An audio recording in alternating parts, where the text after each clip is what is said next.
हाँ, तो सप्तग्राम में उनका जन्म हुआ था। उनका पिताश्री था जमींदार, और उनका जो जेठामशाई थे हिरण्य, और पिता था गोवर्धन मजूमदार। तो वो कायस्थ परिवार में जन्म हुआ था, और उनकी जो अगाध संपत्ति था इंद्र की तुल्य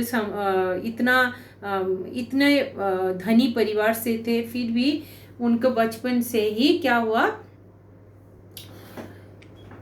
हरिदास ठाकुर और अद्वैत आचार्य जैसे महापुरुष की सत्संग मिला उनको। कैसे? बलराम आचार्य जो है उनका जो कुलगुरु है बलराम आचार्य, वो कुलगुरु के घर में अद्वैत आचार्य आते थे, कभी कभी हरिदास ठाकुर आते थे। तो ऐसे शुद्ध भक्त की, ऐसा नहीं कि अचानक कितना वैराग्य की प्रतीक हो गया। तो बचपन से ही भक्ति का सीड उनके हृदय में ऐसे महान आचार्यगण के द्वारा सीड उद्गत हो गया था। तो एक बार क्या हुआ था, श्री चैतन्य महाप्रभु जब जगन्नाथपुरी जाने से पहले शांतिपुर में अद्वैत आचार्य के घर में आए थे। तो वहाँ पे पहली बार उनका दर्शन हुआ था श्री चैतन्य महाप्रभु की, क्योंकि उनके बारे में इतना श्रवण किया था। आज स्वयं महाप्रभु को देख के बोले, आप मुझे अपने साथ ले चलिए और मुझे आपकी सेवा में लगाइए। अच्छा, मेरा बहुत देर हो चुकी, क्या आप लोग सब है क्या? मैं बोलूँ या ना बोलूँ, यही ख़त्म करूँ? मुझे कुछ समझ में नहीं आ रहा है। आप लोग है मेरे साथ? संक्षिप्त में बोलूँ क्या? सबको खाना बना भोजन करना है? बोलो प्रभु। समंजय दास प्रभु, हरे कृष्ण विचार बोलो। बोलन बोलन माता जी। हरे कृष्णा माता जी, शॉर्ट में बोल दीजिए, फिर नेक्स्ट वीक में आप जरा डिटेल में समझाइए माता। हरे कृष्णा। हाँ, संक्षिप्त में मैं बताऊंगी। तो जब महाप्रभु उनको बोला, आप युक्त वैराग्य करो, अभी मेरे साथ आपको आने की नहीं है, आप घर जाके युक्त वैराग्य करो। गृह थाको बोने थाको सदा हरि बोले रखो, अपना कर्तव्य कर्म भी कीजिए और हृदय में निरंतर भगवान को स्मरण कीजिए और उनका सेवा करिए। तो अभी वो बहुत बार महाप्रभु को मिलना चाहा, उनको पाना चाहा, लेकिन उनसे एक बहुत बड़ा अपराध हो गया है। इसीलिए इस दंड महोत्सव कहा गया। पानीहाटी चिरा दही को दंड महोत्सव मतलब पनिशमेंट का महोत्सव बताया गया है। ठीक है, तो अभी उनको पता चला कि राघव पंडित के घर में पानीहाटी गांव में नित्यानंद प्रभु आ रहे हैं। तो भी ऐसे विचार करीला मने, अभी तबे रघुनाथ किछु विचारिला मने नित्यानंद गोसाईर पास चलिला 8 दिने। अभी नित्यानंद प्रभु के साथ मिलने के लिए उनके हृदय में अभिलाषा जागृत हुआ। गंगा तीरे वृक्ष मूले पिंडार ऊपरे बसे आছেন যেন कोटि सूर्योदय करे, कोटि सूर्य के समान रश्मि फैल रहा है, और एक पिंडा के ऊपर पेड़ के नीचे बैठे हुए थे। दंडवत হইয়া সেই পড়িলা কত दूरे, सेवक कहे रघुनाथ दंडवत करे। तो नित्यानंद प्रभु की जो सेवक है वो बोलते हैं रघुनाथ आया है और दूर से आपको दंडवत कर रहा है। ता सुनी प्रभु कहे चोरा दिली दर्शन, आय आय आजी तोरे करिम दंडन। तो बोललेन, नित्यानंद प्रभु बोल रहे हैं, अरे चोर, एतदिने तुई दर्शन दिली, आय आय आज আমি তোকে दंड देव। आज तुम चोर हो, मेरा संपत्ति कौन है? गौरांगा महाप्रभु। तो तुम वो चुराने का प्रयत्न किया है, तो आज चोर आओ, आज मैं तुम्हें दंड प्रदान करूंगा।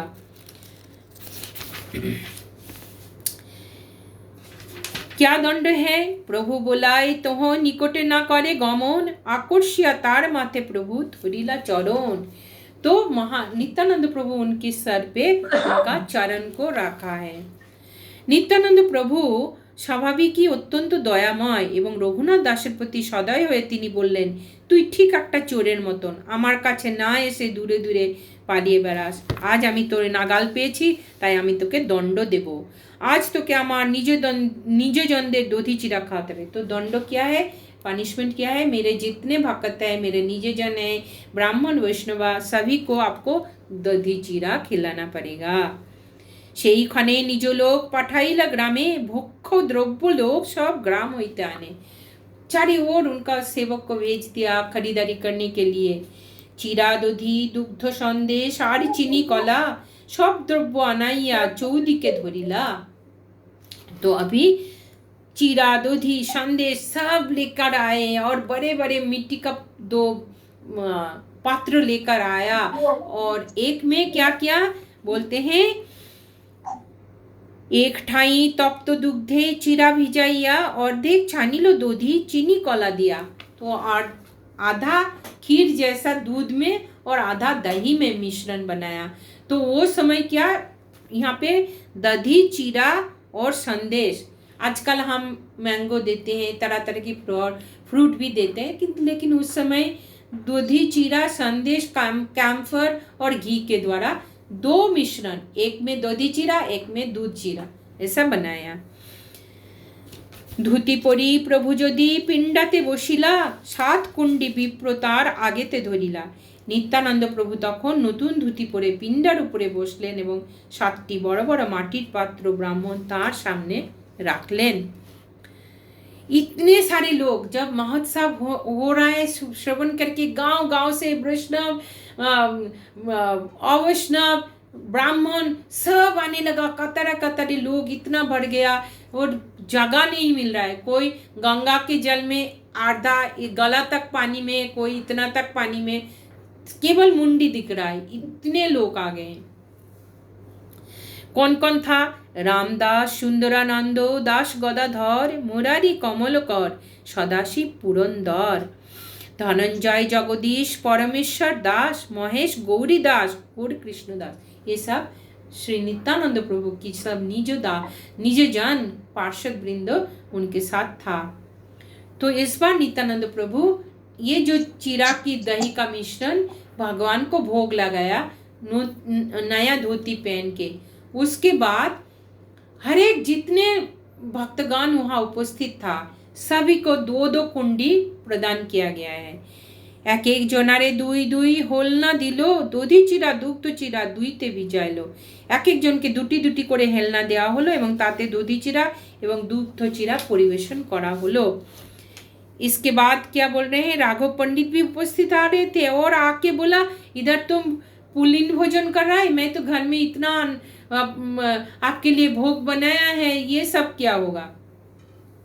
तभी श्री नित्यानंद प्रभु उनको भी 2 कुंडी दिया और मानसिक रूप से श्री चैतन्य महाप्रभु को आह्वान किया, आप आके प्लीज दधी चिरा का जो प्रसाद आप कृपया आप एक्सेप्ट करिए। तो इसके बाद श्री चैतन्य महाप्रभु के लिए एक आसन दाएं हाथ में रखा और महाप्रभु को जब आह्वान किया महाप्रभु आ गए और दोनों भाई गले में हाथ डाल के पूरा कुंडली में घूम रहा है। इतने सारे भक्तों सबके हाथ में 2-2 कुंडली और महाप्रभु एक कुंडली से चीरा दही लेते, नित्यानंद को खिलाते, नित्यानंद एक कुंडी से चीरा दही लेते और महाप्रभु खिलाते हैं। तो ये जो अप्राकृत लीला केवल कुछ ही भक्तगण देखा, सबको नहीं नजर आया। तो इसके बाद पूरा डिटेल में नहीं जाऊंगी। अभी आज्ञा हुआ हरि बोलो करहो भोजन, हरि हरि ध्वनि उठी भरिलो भुवन। नित्यानंद प्रभु सबको आदेश दिया है हरि नाम उच्चारण पूर्वक आप सब भोजन कीजिए प्रसाद। तभी हरि हरि ध्वनि ते पूर्ण हो गए, सब हरि बोल हरे कृष्णा यही रब सुनाई दे रहा था। महोत्सव सुनी पसारी नाना ग्राम होइते चिरा दधी संदेश कला अनिलो बेचिते। तो महोत्सव हो रहे, पसारी जो है सेल करने आ रहे हैं, सब आ गए और वो अपना सामान बेच भी रहे हैं और साथ में प्रसाद भोजन भी कर रहे हैं। इतना सुंदर एक महोत्सव किया है रघुनाथ दास गोस्वामी जी। अभी क्या हुआ, सब भक्त लोग बहुत प्रेम से प्रसाद भोजन किया। तभी रघुनाथ दास आते हैं और नित्यानंद प्रभु को क्या कहते हैं, यही बोल के आज यहीं पे समाप्त करेंगे। रघुनाथ आशी कोइला चरण बंदन, राघव पंडित द्वारा कोइला निवेदन। वो खुद जाके निवेदन नहीं कर रहा है, अगर मुझे कुछ अर्जी है गुरुदेव को कुछ बोलना है, एक सीनियर भक्त के माध्यम से बोलना है। तो राघव पंडित के माध्यम से रघुनाथ दास बोल रहे हैं। क्या आरती है? अधम पामर मुई हीन जीवा धाम, मोर इच्छा है पाई चैतन्य चरण। मुने इच्छा है चैतन्य चरण पाने का। বামন হইয়া যেন চাঁদ ধরিবারে চাই, অনেক যত্ন কইনু তাতে কভু সিদ্ধ নয়। যতবার পালাই আমি গৃহাদি ছাড়িয়া, পিতা মাতা দুই মোরে রাখয়ে বাঁধিয়া। তোমার কৃপা বিনা কেহ চৈতন্য না পায়, তুমি কৃপা কইলে তারে অধমেও পায়। অযোগ্য মই নিবেদন করিতে করি ভয়, মোরে চৈতন্য দেহ গোসাই হইয়া সদয়। मुझे चैतन्य दीजिए हे गोसाई सदय होइया। मोर माथे पद धरी करहो प्रसाद, निर्विघ्ने चैतन्य पाओ करो आशीर्वाद। तो देखिए इतने दिन तक रघुनाथ दास श्री चैतन्य महाप्रभु को पाना चाहा, लेकिन जो है गौरांग महाप्रभु है, प्रॉपर्टी किसका है? नित्यानंद प्रभु का। तो वो चोरी करना चाहा, इसीलिए उनको चोर बोल के संबोधन किया। तो हम भी अगर कृष्ण प्राप्ति करना चाहते हैं तो हमको नित्यानंद प्रभु की चरण कस के पकड़ना चाहिए। नित्यानंद प्रभु की प्रतिनिधि कौन है? वो है हमारी सदगुरु। उनके कृपा बिना हम कृष्ण को प्राप्ति नहीं कर सकते हैं, उनके कृपा के बिना हम गौरांग को प्राप्त नहीं कर सकते हैं। ये बहुत बड़ा लेसन है हमारे लिए, बहुत बड़ा शिक्षा है। শুনি হাসি কহে প্রভু সব ভক্তগণে, ইহার বিষয় সুখ इंद्र सुख समे।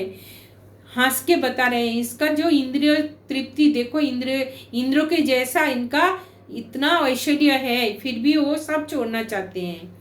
चैतन्य कृपाते से हो नाही भाई मने, सबे आशीर्वाद करो पाओ चैतन्य चरणे। इसलिए माँ नित्यानंद प्रभु सभी भक्तों को बोल रहे हैं आप सब इनको आशीर्वाद दीजिए ताकि महाप्रभु की चैतन्य वो चैतन्य का चरण पा सके। तो हम भी कृष्ण को प्राप्ति करना चाहते हैं तो गुरुदेव और सभी वैष्णव का भी हमको कृपा चाहिए। सबे आशीर्वाद करो पाओ चैतन्य चरण, सबाई का आशीर्वाद करो। कृष्ण पद पद्म गंध जेई जन पाय, ब्रह्मलोक आदि सुख तारे नाही भाई।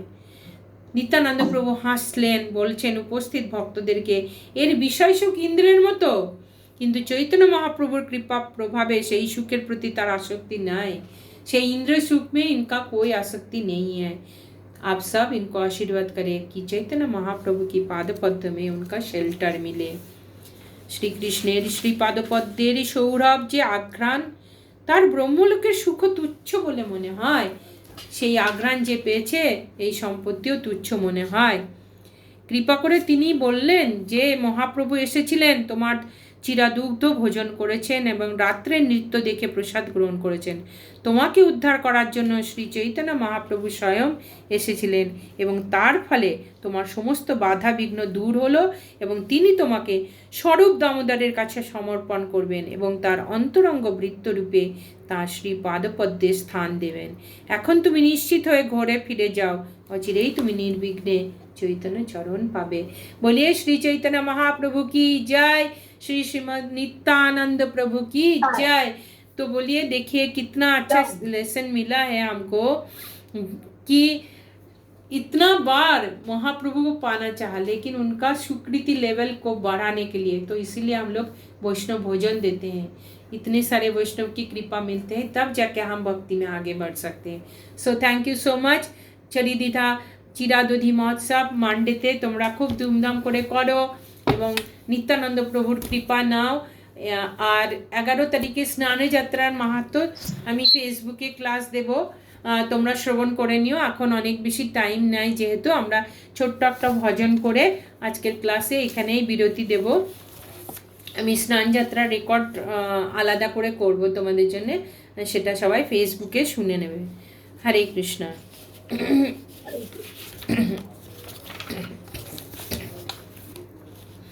नित्यानंद महिमा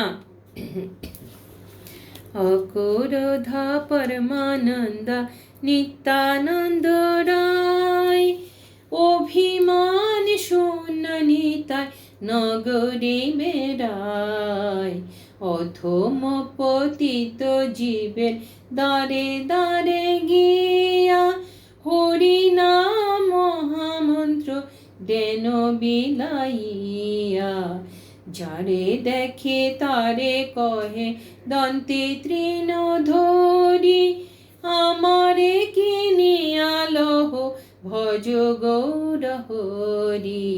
উনি কি বলছেন? আমাকে কিনে ফেলো, ভজ গৌর হরি, গৌরাঙ্গের ভজনা করে আমাকে তোমরা কিনে নাও। এত বলি নিত্যানন্দ ভূমে গড়ে যায়, সোনার পর্বত যেন ধুলাতে লুটায়। হেন অবতারে যার রতি না জন্মিল, লোচন বলে সেই পাপী এলো আর গেল। লোচন বলে সেই পাপী এলো আর গেল। অকরোধা পরমানন্দা নিত্যানন্দ রায়, অভিমান শূন্য নিতাই নগরে বেড়ায়। হরে কৃষ্ণ। তো তার মিনিংটা এত সুন্দর। দন্তে তৃণ ধরি, দাঁতের মধ্যে তৃণ নিয়ে সবাইকে বলছেন তোমরা হরিনাম করো, গৌরাঙ্গের ভজন করো, আমাকে তোমরা কিনে ফেলো। ভূমে গড়ি যাচ্ছেন, ধুলায় লুটিয়ে পড়ছেন সোনার পর্বত। এইরকম অবতার পেয়ে যদি আমার রতি না জন্মালো, লোচন বলল, লোচন দাস ঠাকুর বলা, ऐसे पापी एलो और गेलो। जन्म मृत्यु जरा व्याधि संसार चक्रे बार बार पुनरूपी जन्मम पुनरूपी मरणम পুনরূপী জনন জঠরে শয়নাম, এটাই হতে থাকবে। তো এই থেকে একমাত্র ছুটকারা হচ্ছে আমাদেরকে সদ্গুরুর চরণ আশ্রয় করে আমাদেরকে ভক্তি মার্গ আপনাতে হবে এবং শুদ্ধ আনকন্টামিনেটেড, অপরাধ শূন্য হয়ে আমাদেরকে হরিনামের আশ্রয় নিতে হবে। Thank you so much. আমাদের জীবন এইভাবে আমরা সার্থক করতে পারবো। আশা করি সবাই একে গুরু আশ্রিত করা যাবে। হ্যাঁ।